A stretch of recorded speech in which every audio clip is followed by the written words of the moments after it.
Hat trick করতে আপনার কত সময় লাগবে? পুরো ম্যাচ, 70 মিনিট নাকি 60?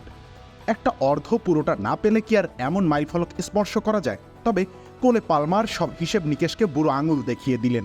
স্রেফ 10 মিনিটের ব্যবধানে তিনটি গোল আদায় করে নিলেন। ব্রাইটনের বিপক্ষে আদায় করে নিলেন দুর্ধর্ষ হ্যাট্রিক। সব মিলিয়ে প্রথমার্ধে 4 বার প্রতিপক্ষের জালে বল পাঠিয়েছেন এই তরুণ। ইংলিশ প্রিমিয়ার লিগে এমনটা আগে কখনোই দেখা যায়নি।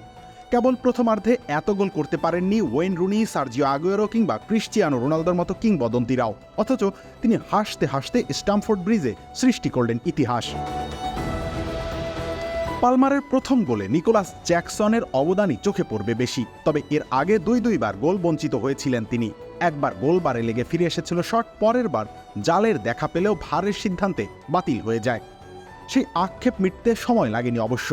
প্রথম গোলের কয়েক মিনিটের মধ্যে স্পট কিক থেকে বল জালে জড়ান। খামেরা তো দাগ হয় কিভাবে? এই যে ভাবি, দাগও যাবে রাগও যাবে, নিন চাকা সুপার হোয়াইট। এরপর আসে সেই মহেন্দ্র খন। 30 গজ দূর থেকে অবিশ্বাস্য এক ফ্রি কিকে হ্যাট্রিক পূর্ণ করেন এই ইংলিশ তরুণ।